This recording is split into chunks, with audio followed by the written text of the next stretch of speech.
ഞങ്ങൾ ഇന്നിവിടെ ഉണ്ടാക്കാൻ പോകുന്നത് കിഴി പൊറോട്ടയാണ്. അത് വളരെ പെട്ടെന്ന് ഉണ്ടാക്കാൻ പറ്റും, വളരെ ടേസ്റ്റുമാണ്. ഇന്നിപ്പോൾ വളരെ ട്രെൻഡായിട്ട് നിൽക്കുന്നൊരു സംഭവമാണത്.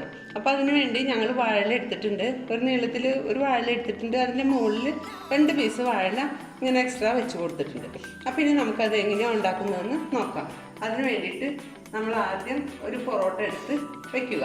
ഇത് ഞങ്ങൾ തന്നെ ഉണ്ടാക്കിയ പൊറോട്ടയാണ്. പൊറോട്ടയുടെ വീഡിയോ ഇതിനു മുമ്പ് ഞങ്ങൾ അപ്ലോഡ് ചെയ്തിട്ടുണ്ട്. അതിനുശേഷം നമുക്ക് ബീഫിൻ്റെ മസാല നമ്മളിവിടെ ആദ്യം റെഡിയാക്കി വെച്ചിട്ടുണ്ട്. അത് നമുക്ക് ഇതിലേക്ക് ഇങ്ങനെ നിരത്തി ഇങ്ങനെ ചുറ്റും വെച്ച് കൊടുക്കാം. അതിനുശേഷം സവാള കട്ട് ചെയ്ത് വെച്ചിട്ടുണ്ട്. അതൊരൽപ്പം ഇതിൻ്റെ മുകളിലേക്ക് ഇട്ട് കൊടുക്കാം.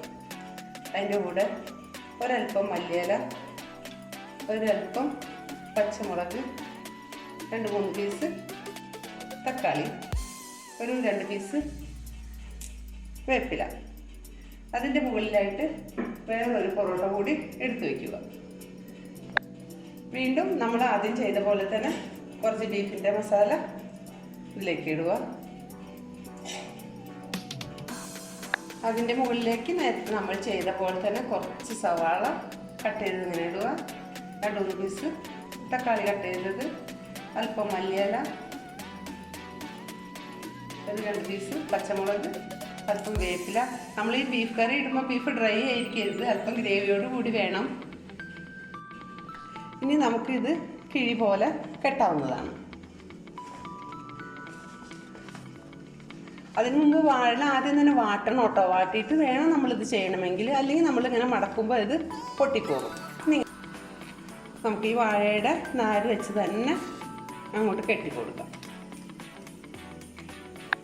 ഇനി നമുക്കിതിന് ഇവിടെ സ്റ്റീമറിൽ വെള്ളം തിളയ്ക്കുന്നുണ്ട്. ഒരു 5 മിനിറ്റ് നമുക്കിതിന് സ്റ്റീമറിൽ വെച്ചിട്ട് ഒന്ന് സ്റ്റീം ചെയ്തെടുക്കാം. അങ്ങനെ നമ്മുടെ കിഴി പൊറോട്ട ഇവിടെ റെഡി ആയിട്ടുണ്ട്. നമുക്ക് ഇനി ഇതൊന്ന് തുറന്ന് നോക്കാം.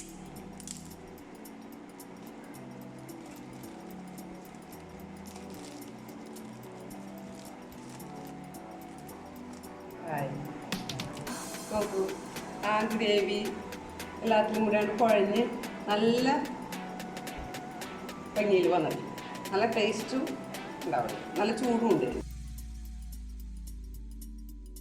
ഇതേ കൂടെ തന്നെ നമ്മൾ പൊറോട്ട വെച്ചിട്ട് വേറൊരു ഡിഷും കൂടി ഉണ്ടാക്കുന്നുണ്ട്.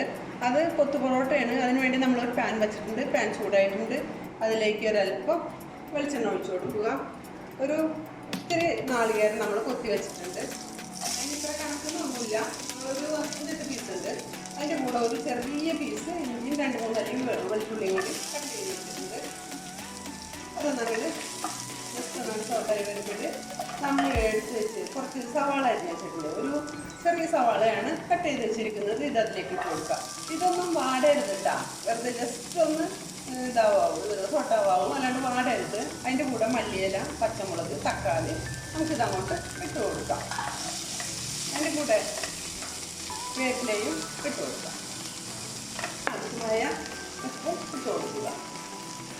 ഇനി അതിൻ്റെ കൂടെ തന്നെ ഒരു 1/4 ടീസ്പൂൺ മുളക് പൊടി, 1/4 ടീസ്പൂൺ കുരുമുളക് പൊടി, 1/4 ടീസ്പൂൺ മഞ്ഞൾപ്പൊടി, 1/4 ടീസ്പൂൺ പെരിഞ്ജീരകത്തിൻ്റെ പൊടി.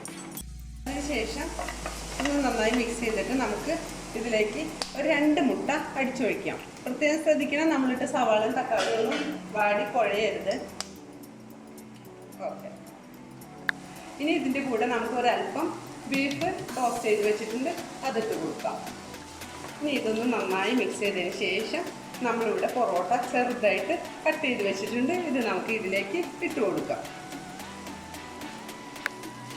ഇത് നമ്മളിങ്ങനെ മരത്തിൻ്റെ ഈ തടി വെച്ചിട്ട് ഇങ്ങനെ ഒന്ന് നമുക്ക് ഇളക്കി ഇങ്ങനെ നന്നായിട്ട് കൊത്തി മിക്സ് ചെയ്ത് കൊടുക്കാം. അങ്ങനെ നമ്മുടെ കൊത്തു പൊറോട്ട ഇവിടെ റെഡി ആയിട്ടുണ്ട്. ഇത് നമുക്ക് ചൂടോടെ തന്നെ ഒരു സെർവിങ് ബൗളിലേക്ക് മാറ്റാവുന്നതാണ്.